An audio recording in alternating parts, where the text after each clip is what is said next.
പുതിയ സർക്കാർ അധികാരത്തിൽ വന്നതിന് ശേഷം ഇങ്ങോട്ട് ഈ നമ്മുടെ സംസ്ഥാനത്ത് നടന്നുകൊണ്ടിരിക്കുന്ന ഒരു അവസ്ഥയുണ്ട്. അതായത് വൈദ്യുതി നിയന്ത്രണം. ഇപ്പോൾ കഴിഞ്ഞ ഒരാഴ്ചയായിട്ട് വീണ്ടും അതേ നിയന്ത്രണം ആരംഭിച്ചിട്ടുണ്ട്.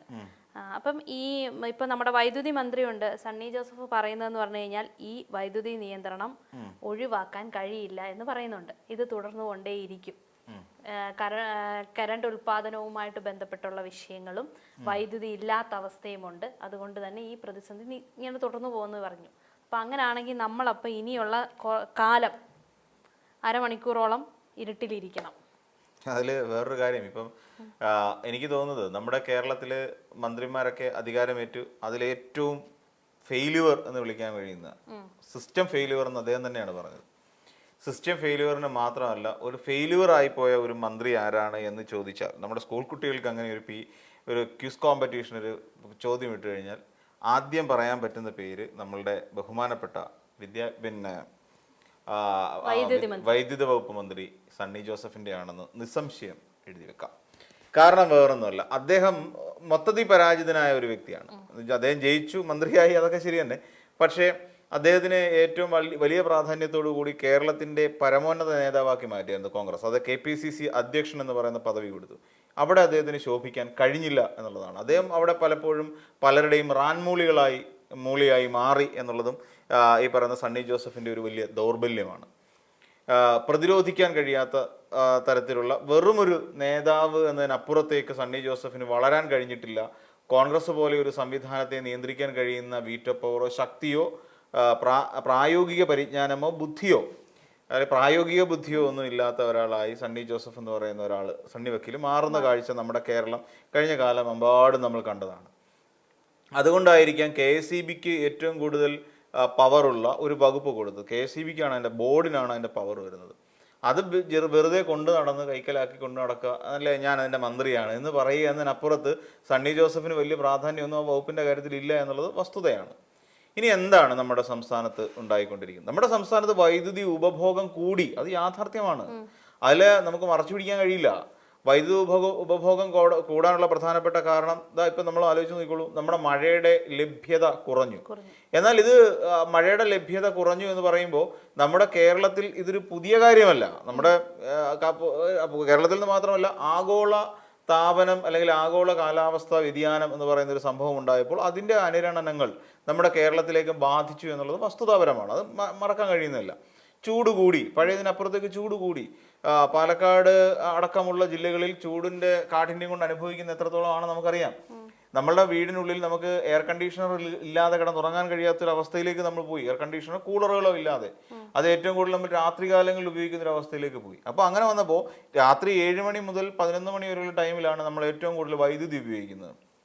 കാരണം ലൈറ്റുകളെല്ലാം നമ്മൾ ഉപയോഗിക്കാറുണ്ട്, വൈദ്യുത ബൾബുകൾ ഉപയോഗിക്കുന്നു, ടെലിവിഷൻ നമ്മൾ പ്രവർത്തിപ്പിക്കുന്നുണ്ട്. ആ സമയത്ത് ഭക്ഷണം പാകം ചെയ്യുന്നവരാണെങ്കിൽ അത് ഉപയോഗിക്കുന്നുണ്ട്. കടകൾ തുറന്ന് പ്രവർത്തിക്കുന്ന സമയമാണ് അതെല്ലാം ഈ 7 മണി മുതൽ. അവിടെ എല്ലാം നമ്മളിപ്പോൾ ഒരു ടെക്സ്റ്റൈൽ ഷോപ്പിലോട്ട് പോയി കഴിഞ്ഞാൽ നമുക്ക് രാവിലെ മുതൽ അവർ എപ്പോഴാണോ അടയ്ക്കുന്നത് അതുവരെ ആ ടെക്സ്റ്റൈൽ ഷോപ്പിൽ ഫാൻ അടക്കമുള്ള എയർ കണ്ടീഷണറുകൾ അടക്കമുള്ള ലൈറ്റുകളടക്കമുള്ള എല്ലാ സംവിധാനങ്ങളും അവിടെ പ്രവർത്തിച്ചുകൊണ്ടിരിക്കുക.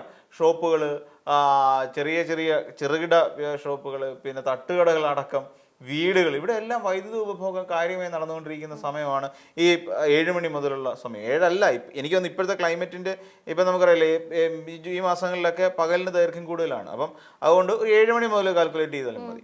അപ്പോൾ അങ്ങനെ വരുന്ന സാഹചര്യത്തിൽ നമുക്ക് വൈദ്യുതി ഉപഭോഗം കൂടുതലാണ്. അപ്പോൾ ഇതിനെ നമുക്ക് മറികടക്കുക എന്ന് പറയുന്നത് ആണ് ഒരു വൈദ്യുത മന്ത്രി എന്നുള്ള നിലയിൽ അദ്ദേഹം ആർജിക്കേണ്ട ഒരു കഴിവ്. ഇതിനെ മറികടക്കുക, അതായത് ഇവിടെ വൈദ്യുതിക്ക് പ്രശ്നമുണ്ട്.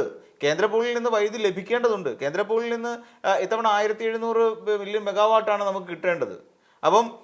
അപ്പോൾ എന്ത് ചെയ്തു എന്ന് ചോദിച്ചു കഴിഞ്ഞാൽ ഇതിൽ ഇപ്പം പിന്നെ ഇതിനകത്ത് വരുന്നൊരു പ്രശ്നം എന്ന് വെച്ച് കഴിഞ്ഞാൽ അവിടെ നിന്ന് ഉള്ള കുറവ് സ്വാഭാവികമായിട്ട് സംഭവിക്കും. ദേശീയ തലത്തിൽ കേന്ദ്ര സർക്കാരിന്റെ ഭാഗത്ത് നിന്ന് ഈ പ്രശ്നം ഉണ്ടാവും, അവർക്കും വൈദ്യുതി പ്രതിസന്ധി ഉണ്ടാവും. കൽക്കരിയുടെ ക്ഷാമം മൂലം കഴിഞ്ഞ 2021-22 കാലഘട്ടത്തിലും കേന്ദ്രപൂളിൽ വൈദ്യുതി ഉൽപ്പാദനം കുറഞ്ഞു.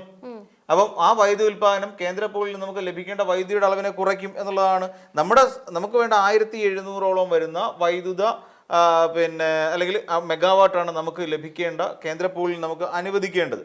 അപ്പോൾ കേന്ദ്ര വിഹിതം കഴിഞ്ഞ വർഷം, അതായത് 21-22 കാലഘട്ടം, അതായത് നമ്മുടെ കഴിഞ്ഞ സർക്കാരിന്റെ കാലഘട്ടത്തിൽ ഇതുപോലെ ഒരു വലിയ പ്രതിസന്ധി ഉണ്ടായ സമയത്ത് പക്ഷെ അതൊന്നും നമ്മളെ ബാധിച്ചില്ലല്ലോ. ബാധിച്ചില്ല. അതാണ് മാനേജ്മെന്റ് എന്ന് പറയുന്ന സംവിധാനമുണ്ട്. അന്ന് മണിയാശാനായിരുന്നു ഇതിന്റെ വൈദ്യുതി വകുപ്പ് ഹാൻഡിൽ ചെയ്തുകൊണ്ടിരുന്നത്. അപ്പൊ ആ സമയം എനിക്കത് കൃഷ്ണൻകുട്ടി അദ്ദേഹമായിരുന്നു വൈദ്യുതി വകുപ്പ് ഹാൻഡിൽ ചെയ്യുന്നത് 21-22 ഒക്കെ എത്തിയപ്പോൾ. അന്ന് എന്താ സംഭവിച്ചത്? അന്ന് 1500 മുതൽ 1570 വരെ മെഗാവാട്ട് വൈദ്യുതി കേന്ദ്ര വിഹിതമായി നമുക്ക് ലഭിച്ചിരുന്നു. ഇന്ന് എത്ര വേണമെന്ന് വെച്ചാൽ 1700 മെഗാവാട്ട്, 1700 ചില്ലുവാനം മെഗാവാട്ട് വൈദ്യുതിയാണ് നമുക്ക് ഇന്ന് വേണ്ടത്, കേന്ദ്ര പൂളിൽ നമുക്ക് നൽകുന്നത്. എന്നാൽ നമ്മൾ ടോട്ടൽ ഉപഭോഗം എന്ന് പറഞ്ഞാൽ അന്ന് വേണ്ടിയിരുന്നത് 75 മുതൽ 85 മില്യൺ മെഗാവാട്ടാണ് നമ്മുടെ ഡെയിലി യൂസേജ് എന്ന് പറഞ്ഞാൽ. ഇന്ന് മാറി കുറച്ചുകൂടെ കൂടിയിട്ട് 112-117 മില്യൺ മെഗാവാട്ട് എന്ന് പറയുന്ന ഒരു കണക്കിലേക്ക് നമ്മളുടെ ഇത് മാറുകയും ചെയ്തു. അപ്പം നമ്മൾ ആലോചിച്ച് നോക്കിയോളൂ, ഇവിടെ നമ്മൾ വൈദ്യുതി ഉൽപ്പാദിപ്പിക്കണം. ഇവിടെ വൈദ്യുതി ഉൽപ്പാദനം എങ്ങനെയാണ് നടക്കുന്നത്? നമ്മുടെ ഇവിടുത്തെ ഏറ്റവും പ്രധാനപ്പെട്ട കാര്യം എന്ന് വെച്ചാൽ നമ്മുടെ ഹൈഡ്രോ ഇലക്ട്രിക് പവർ പ്ലാന്റുകളാണ്, അതായത് ജലവൈദ്യുത നിലയങ്ങളാണ് നമ്മളുടേത്, നമ്മുടെ കേരളത്തിൻ്റെത്. ആ ജലവൈദ്യുത നിലയങ്ങളുമായി ബന്ധപ്പെട്ടുകൊണ്ട് അവിടെ ഉൽപ്പാദനം വർദ്ധിപ്പിക്കുക. കഴിഞ്ഞ ദിവസം സണ്ണി വക്കീൽ ഇരുന്ന് പറയുന്നത് കേട്ടു, ഈ നമ്മൾ വൈദ്യുതി ഉൽപ്പാദിപ്പിക്കാൻ വേണ്ടിയിട്ട് ഒഴുക്കി വിടുന്ന വെള്ളമുണ്ടല്ലോ, ടർബൈനുകൾ കറക്കി ഒഴുക്കി വിട്ടുകൊണ്ടിരിക്കുന്ന ഈ അണക്കെട്ടുകളിൽ നിന്ന് പുറത്തേക്ക് പോകുന്ന ആ വെള്ളം വീണ്ടും ഈ പറയുന്ന ഇതിലേക്ക് എത്തിക്കാൻ വേണ്ടിയിട്ടുള്ള എന്തോ ഒരു വലിയ പ്രോജക്റ്റ് സർക്കാരിന്റെ മുന്നിലുണ്ട് എന്ന് പറയുന്നു. പക്ഷെ ഈ പ്രോജക്റ്റ് നടപ്പിലാക്കുക അത് പക്ഷെ ദീർഘകാലാടിസ്ഥാനത്തിലേ ചെയ്യാൻ പറ്റുള്ളൂ എന്നാണ് പറയുന്നത്. അതിന് കാലം ഒരുപാട് എടുക്കും. ഈ കാലം ഒരുപാട് എടുക്കുമ്പോൾ ഈ അരമണിക്കൂർ എന്നുള്ളത് 1 മണിക്കൂറാകും, 1.5 മണിക്കൂറാകും വേണ്ടിവരും. കാരണം എന്താ, ഞാൻ പറയില്ലേ, ഇപ്പൊ ഇത്രയും മില്യൺ മെഗാവാട്ട് വൈദ്യുതി നമുക്ക് ഒരു ദിവസവും അല്ലെങ്കിൽ നമ്മുടെ നാട്ടിൽ ഉപഭോഗത്തിനുണ്ട് ഒരു വർഷം. ഈ ഉപഭോഗം എന്ന് പറയുന്നത് കൂടിക്കൊണ്ടിരിക്കുകയാണ്. അത് 10-30 മില്യൺ ആയിട്ട് ഇങ്ങനെ കൂടിക്കൊണ്ടിരിക്കുമ്പോൾ നമ്മുടെ നാട്ടിലെ സ്വാഭാവികമായിട്ടും വൈദ്യുതി ക്ഷാമം ഉണ്ടാകും. എന്തിനാണ് പിന്നെ ഒരു സർക്കാർ ഉള്ളത് എന്ന് ജനം ചോദിക്കും. ഇന്നിപ്പോ ഇന്ദിരാ കട്ടാണ് ശരിക്കും പറഞ്ഞാൽ, പ്രിയദർശിനി ബസ് കൊടുത്ത പോലെ ഈ പറയുന്ന ഇന്ദിരാ കട്ടായിട്ട് മാറിയിരിക്കുന്നു. അപ്പൊ ഇതിനെ മറികടക്കുക, അതിനാണ് സർക്കാർ സംവിധാനങ്ങളുള്ളത്, അതിനാണ് ഒരു മന്ത്രിയുള്ളത്.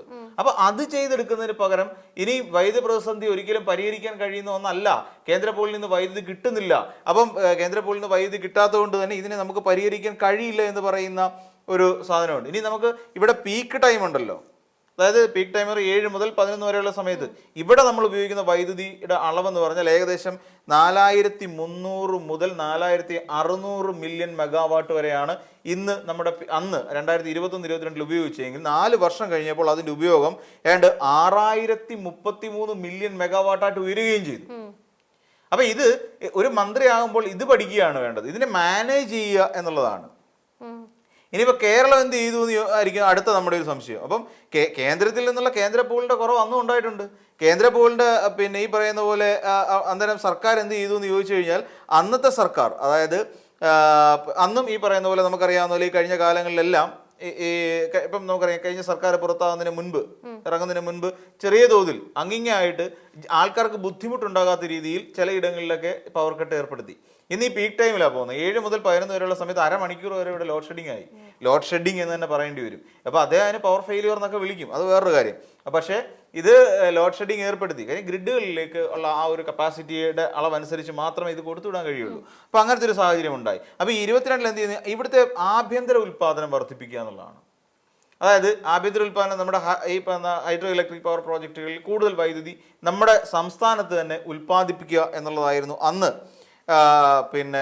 സംസ്ഥാന സർക്കാർ സ്വീകരിച്ച ഒരു രീതി 21-22 കാലത്ത്. അപ്പം അതിങ്ങനെ അപ്പോൾ ഉള്ള ഗുണമെന്ന് വെച്ച് കഴിഞ്ഞാൽ നമ്മുടെ കേരളത്തിന് വേണ്ട വൈദ്യുതി നമ്മൾ തന്നെ ഉൽപ്പാദിപ്പിച്ചെടുക്കുന്നൊരു സംവിധാനത്തിലേക്ക് പോയി. പിന്നെ വേറൊരു കാര്യം ചെയ്തെന്ന് വെച്ചാൽ, ഇപ്പോൾ നമുക്ക് ആവശ്യമുള്ള വൈദ്യുതി അധികം പൈസ കൊടുത്തിട്ട്, യൂണിറ്റിന് നല്ല പൈസ കൊടുത്തിട്ട് ഏകദേശം 20 രൂപ വരെ, ഒരു യൂണിറ്റിന് 20 രൂപ വരെ ഉയർന്ന നിരക്കിൽ സംസ്ഥാന സർക്കാർ വൈദ്യുതി മേടിച്ചിട്ട് നമുക്ക് സപ്ലൈ ചെയ്ത് തുടങ്ങി.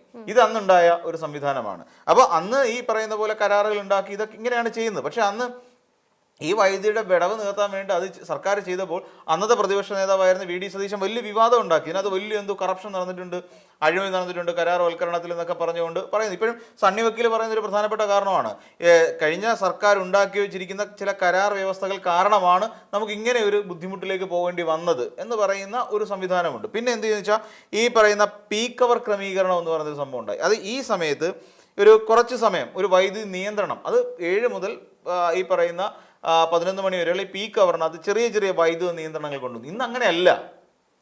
ഇന്ന് സണ്ണി ജോസഫ് ചെയ്യുന്നത് എന്തുവാ? ഇന്ന് വെറുതെ ഒരു പീക്ക് അവറിൽ ജസ്റ്റ് 5 മിനിറ്റ്സ് അല്ലെ 10 മിനിറ്റ്സ് അല്ല, ഒരു ഹാഫ് ആൻ അവർ കട്ട് ചെയ്യുകയാണ്. ഇപ്പൊ കഴിഞ്ഞ ദിവസം മുഖ്യമന്ത്രിക്ക് തന്നെ പണി കിട്ടി. മുഖ്യമന്ത്രി ഒരു പരിപാടിയിൽ പങ്കെടുക്കുകയാണ്. പങ്കെടുക്കുന്ന സമയത്ത് 7 മണിക്ക് ശേഷമുള്ള പരിപാടിയാണ്. മുഖ്യമന്ത്രി വേദിയിൽ സംസാരിച്ചുകൊണ്ടിരിക്കുക. ഒരു ആൾട്ടർനേറ്റീവ് മെഷേഴ്സ് ഒന്നും അവർ എടുത്തിരുന്നില്ല. മുഖ്യമന്ത്രിയുടെ സംസാരിച്ചുകൊണ്ടിരിക്കുന്ന സമയത്ത് തന്നെ കറണ്ട് പോയി.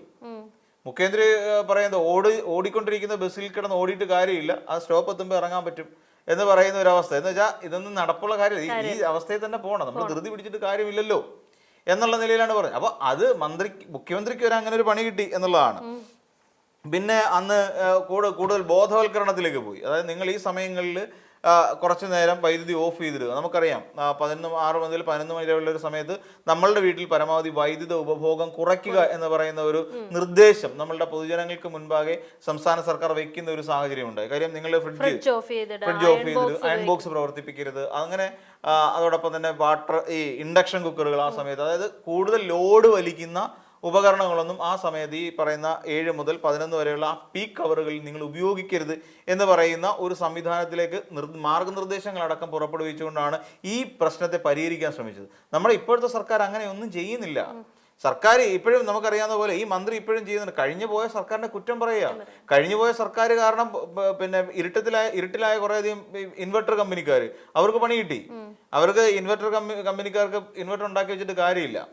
അതോടൊപ്പം തന്നെ മെഴുകുതിരി, എമർജൻസി ലാമ്പ്, ഇങ്ങനെയൊക്കെ പറയുന്ന സാധനങ്ങളൊക്കെ എമർജൻസി ലാമ്പൊന്നും കേട്ടുകേഴ്വി പോലും ഇല്ലാത്തൊരവസ്ഥയിലേക്ക് പോയി. നമുക്കറിയാം എമർജൻസി ലാമ്പ് പണ്ട് പിന്നെ വിദേശത്തു നിന്നൊക്കെ പോയിട്ട് വരുന്ന ആൾക്കാർ, അത് UDFന്റെ ഭരണകാലത്തൊക്കെ വിദേശത്തു നിന്ന് പോയിട്ട് വരുന്ന ആൾക്കാരൊക്കെ കൊണ്ടുവരുന്ന ഏറ്റവും സവിശേഷമായ ഒരു വസ്തു എമർജൻസി ലാമ്പാണ് അന്നത്തെ ഒരു കാലത്ത്. അത് കാരണം എന്ന് വെച്ച് കഴിഞ്ഞാൽ അന്ന് ഇതൊരു അവശ്യ വസ്തുവാണ് കേരളത്തെ സംബന്ധിച്ച്. ഏറ്റവും പ്രധാനപ്പെട്ട കാര്യം ഇവർക്ക് കറണ്ട് പോക്ക്, അരമണിക്കൂർ കറണ്ട് പോക്ക് ഉണ്ട് നമ്മുടെ സംസ്ഥാനത്ത്. അപ്പോൾ അതിനെ ഓവർകം ചെയ്യാൻ വേണ്ടിയിട്ടുള്ള ആ അരമണിക്കൂർ സമയത്ത് ഒരു എമർജൻസി ലാമ്പ് മേടിക്കുക. അതിൽ പല മോഡൽ വരുമായിരുന്നു, കാസറ്റ് ഇടുന്ന ടൈപ്പ് വരുമായിരുന്നു, റേഡിയോ പ്രവർത്തിക്കുന്ന എമർജൻസി ലാമ്പ് ഉണ്ടായിരുന്നു. അപ്പോൾ ഇതിൻ്റെ കൂട്ടത്തിൽ റേഡിയോ കൂടെ പ്രവർത്തിച്ചു പോകും. അപ്പോൾ ഇതെല്ലാം കൊണ്ടുവന്ന് ഇവരുടെ ഒരു കച്ചവടമൊക്കെ ഒരു വലിയ, ഇപ്പോഴും നമ്മുടെയൊക്കെ വീടുകളിൽ പഴയ മച്ചിൻ്റെ മേളിലും ഒക്കെ അന്വേഷിച്ച് നോക്കിയാൽ എമർജൻസി ലാമ്പ് ഇപ്പോഴും കിട്ടും. കാര്യം ഉപയോഗം ഇല്ലാത്തതുകൊണ്ട് നമ്മൾ ശരിയാക്കി വെച്ചിട്ടില്ല. അന്ന് ഇത് 10 വർഷത്തിന് മുമ്പ് ഈ മേടിച്ച സാധനമെല്ലാം നമ്മൾ തട്ട കയറ്റി. ഇനി നമുക്കറിയാം 10 വർഷമായിട്ട് നമുക്ക് ഇതിന്റെ ഉപയോഗമേ വരുന്നില്ലായിരുന്നു. അപ്പൊ ഇനിയിപ്പോൾ അതെല്ലാം പലരും എടുക്കുന്നു. ഇപ്പൊ നമ്മുടെ സുഹൃത്തുക്കളുടെയൊക്കെ ചെറിയ ഈ കടകളിലേക്ക്, ഇലക്ട്രോണിക്സ് കടകളിലേക്ക്, റിപ്പയറിംഗ് കടകളിലേക്കൊക്കെ പോയാൽ അവിടെയൊക്കെ ഈ സാധനം പിന്നെ കൊണ്ടുവച്ചിട്ടുള്ളത് നമുക്ക് കാണാൻ സാധിക്കും. അപ്പോൾ ആ അവസ്ഥയിൽ മെഴുകുതിരി വാങ്ങി വെച്ച് തുടങ്ങി.